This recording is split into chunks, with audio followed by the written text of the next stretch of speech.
গরমের দিনে একটু ঝোল ঝোল তরকারি হলে খেতে বেশ ভালো লাগে। কয়েকদিন হয় অনেক বেশি গরম পড়ছে, সেজন্য এখানে তেলাপিয়া মাছ, টমেটো, সিম, আলু দিয়ে খুব মজা করে একটা ঝোল তরকারি রান্না করছি।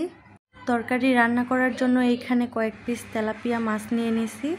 মাছগুলোর মধ্যে পরিমাণ মতো হলুদের গুঁড়া, মরিচের গুঁড়া, তারপর স্বাদ মতো লবণ, আদা রসুনের পেস্ট একসাথে দিয়ে একটু মাখা মাখা করে মাখিয়ে তারপর কড়াইটা প্রথমে খুব ভালোভাবে গরম করে নিয়ে তেল ভালোভাবে গরম করে নিয়ে মাছগুলো দিয়ে দিব ভেজে নেওয়ার জন্য।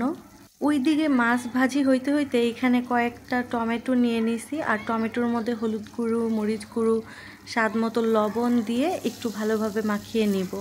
আর এই রকম মাছ ভাজার ক্ষেত্রে অবশ্যই প্রথমে কড়াই ভালোভাবে গরম করে নিতে হবে, তেলটাও ভালোভাবে গরম করে নিতে হবে।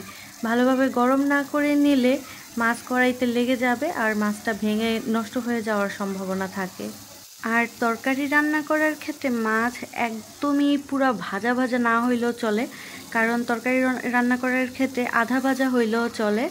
তারপর যাই হোক, মাছ ভাজি করে টমেটোগুলো ভেজে নিয়েছি এই পাশ ওই পাশ দুই পাশ করেই। আর এখানে আগের থেকে সিম আলুগুলো কেটে নিয়েছিলাম। সিমগুলো দুই ভাগ করা আছে, কারণ অনেক সময় দেখা যায় সিমের ভেতরে কিন্তু পোকা থাকে, সেজন্য সিমগুলো দুই ভাগ করে নিয়েছি। আর এই সিমগুলো কিন্তু এক মিনিট, এগুলো হচ্ছে উশি, মানে আমরা যেহেতু আঞ্চলিক ভাষায় উশি বলি সেজন্য ভিডিওতে আমি উশিই বলতেছি। তারপর যাই হোক, এই উশিগুলো কিন্তু হচ্ছে আমাদের গাছের। তো অল্প একটু হলুদ, মরিচ, লবণ, মশলা দিয়ে মাখিয়ে নিয়েছিলাম। এখন এই উশি আর আলুগুলো খুব ভালোভাবে ভাইজা নিব। এইভাবে ভাইজা রান্না করলে কিন্তু তরকারির টেস্ট হয় ভিন্ন রকমের।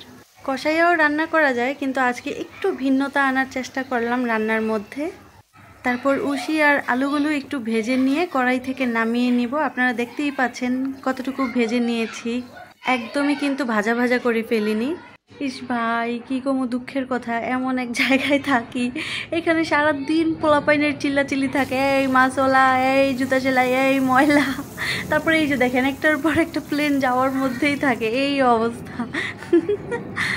তো আমার একার না, মোটামুটি কম বেশি সবারই এরকম সিচুয়েশনে পড়তে হয়।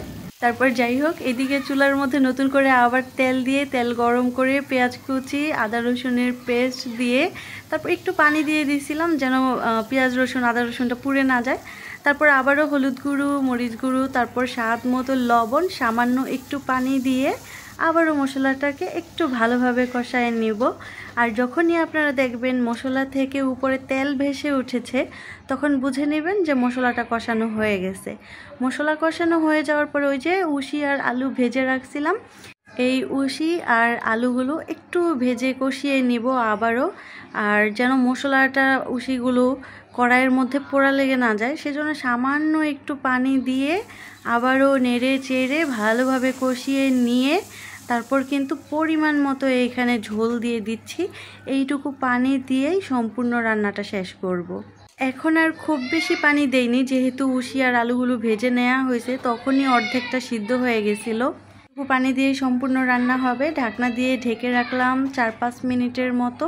তরকারিতে কিন্তু খুব ভালোভাবে বলক চলে এসেছে। ঢাকনাটা সরিয়ে এখন এক এক করে তেলাপিয়া মাছ আর টমেটোগুলো সব দিয়ে দিব। আর এই মুহূর্তে আমি আমার ভিউয়ার্সদেরকে বলতে চাই, যারা এই মুহূর্তে আমার ভিডিওটি দেখছেন, নতুন আছেন আমার চ্যানেলে, এখনও যদি আমার ইউটিউব চ্যানেলটি বা ফেসবুক পেজটি সাবস্ক্রাইব না করে থাকেন, ফলো না করে থাকেন, তাহলে কিন্তু আমার চ্যানেলটি সাবস্ক্রাইব করে দিতে পারেন, যেন পরবর্তীতে আরও নতুন নতুন ভিডিও আপনারা খুব সহজেই পেয়ে যান। আর আজকে তরকারি রান্না করার ক্ষেত্রে তো উশি আর আলুগুলো আমরা ভেজে নিয়ে তারপর রান্না করলাম। আপনারাও কি কেউ এইভাবে রান্না করেন কিনা কমেন্টস করে কিন্তু জানাবেন। তারপর ঢাকনাটা সরিয়ে নিয়ে কয়েকটা কাঁচামরিচের ফালি দিয়ে দিলাম, আর দিয়ে দিলাম ধনিয়া পাতা কুচি। কাঁচামরিচ আর ধনিয়া পাতা কুচি দুইটার জন্যেই কিন্তু খুব সুন্দর একটা স্মেল আসবে। ভিডিওতে কতটুকু বোঝা যাচ্ছে আমি জানি না, কিন্তু এইভাবে তরকারি রান্না করে খেতে কিন্তু খুবই মজা। আজকের তরকারি রান্না করলাম গ্যাসের চুলায়, একদমই হাই হিটে। তরকারির লবণও পারফেক্ট ছিল। এখন চুলাটা বন্ধ করে আপনাদেরকে নামিয়ে পরিবেশন করে দেখাচ্ছি। এই হচ্ছে তেলাপিয়া মাছ রান্নার ফাইনাল লুকিং। আজকের মতো বিদায় নিচ্ছি, দেখা হবে পরবর্তী ভিডিওতে।